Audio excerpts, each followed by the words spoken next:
Okay. ఈరోజు మన ఆంధ్రప్రదేశ్లో నిర్వహించినటువంటి మెగా డిఎస్సిని స్వాగతిస్తున్నాం. ఎందుకంటే అత్యధికంగా పోస్టులు ఫిల్ చేయడంలో మన ప్రభుత్వం ముందడుగులో ఉంది. అందులో భాగంగా మేము తెలియజేస్తున్నటువంటి విషయం ఏంటంటే, ఈ యొక్క ఫిజికల్ ఎడ్యుకేషన్కి సంబంధించినటువంటి ఈ యొక్క అంశంలో కొన్ని అవకతవకలు జరిగినాయి.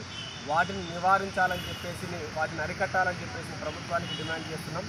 ముఖ్యంగా ఈ యొక్క ఫిజికల్ ఎఫిషియన్సీ టెస్ట్ కూడా నిర్వహించాలని తెలియజేస్తున్నాం.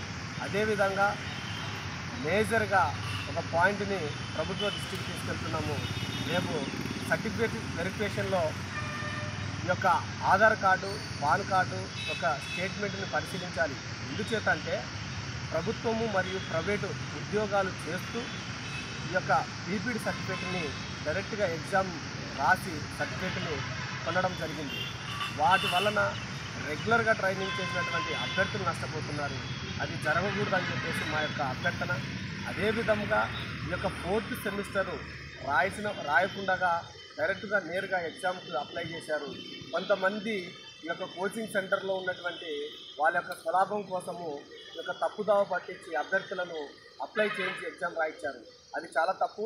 అందుకు నిదర్శనం ఎందుకంటే, మన నోటిఫికేషన్లో ఉన్నటువంటి క్వాలిఫికేషన్లో ఈ యొక్క నోటిఫికేషన్ ఇచ్చినటువంటి మీరు పరిశీలించినట్లయితే, ఇందులో ఈ 18 కాలంలో మీరు పరిశీలించినట్లయితే క్లియర్గా మెన్షన్ జరిగింది.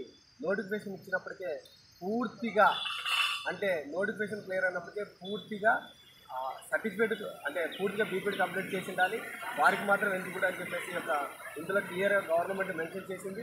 దీన్ని కూడా పరిగణలోకి తీసుకోవాలని చెప్పేసి ప్రభుత్వాన్ని డిమాండ్ చేస్తున్నాం. అదేవిధంగా ఈ యొక్క పిలుపు ఏంటంటే, ముఖ్యంగా రాష్ట్రంలో ఉన్నటువంటి అన్ని జిల్లాలకు కలెక్టర్ గారికి, ఈఓ గారికి ఈ యొక్క మీ ఉన్నటువంటి ప్రాంతాల్లో మీ యొక్క ఈ రిప్రజెంటేషన్లను మీరు ప్రభుత్వం దృష్టికి చేరజేయాలని చెప్పేసి ఈ యొక్క సభాముఖంగా కూడా తెలియజేస్తున్నాము. ప్రతి ఒక్క అభ్యర్థి, వ్యాయామ ఉపాధ్యాయులు ఎవరైతే ఉన్నారో మీకు న్యాయం చేకూరాలనుకుంటే మీరు ఖచ్చితంగా మీ ప్రయత్నం ఆపకండి. మీ యొక్క నిస్సహాయాలుగా ఉండిపోకండి. మీరు ముందుకు రావాలి. ముందుకు వచ్చి చివరి వరకు విజయం చేరేంత వరకు మనం ప్రయత్నం చేయాలి. రిజల్ట్ వస్తుంది, రిజల్ట్ వచ్చేసింది, దీన్ని ఇప్పుడు మనం అడ్డుకోలేమని చేసి అపోహలు వద్దు. ఖచ్చితంగా న్యాయం జరుగుతుంది. ఫిజికల్ ఎక్సర్సైజ్ టెస్ట్ గురించి మనం అందులో ముందుగానే కోర్టులో కేసు వేయడం జరిగింది.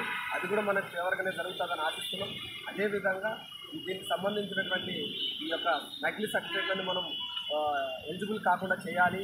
లేదంటే 4th సెమిస్టర్ వాళ్ళకి ఎలిజిబుల్ లేదు, వారిని కూడా అరికట్టాలంటే మీరు ముందుకు రావాలి. వచ్చి ప్రతి ఒక్క జిల్లా కలెక్టర్కి, డిఓఆర్కి రిప్రజెంటేషన్ ఇవ్వాలి. అందులో మొట్టమొదటిగా ఈరోజు అనంతపురం జిల్లా నుంచి స్టార్ట్ చేయడం జరిగింది. ఆల్రెడీ కొన్ని జిల్లాల్లో ఇచ్చినారు. అయినప్పటికీ మరొకసారి కూడా ప్రతి జిల్లాల్లో కూడా ఇవ్వాలని చెప్పి తెలియజేస్తున్నాం. నా పేరు మోహన్ గౌడ్, ఆంధ్రప్రదేశ్ న్యాయవిద్య పోరాట సమితి రాష్ట్ర అధ్యక్షుడు. Thank you. అన్ని జిల్లాలకు మనం కావాల్సిన దాన్ని ఏం చేస్తామంటే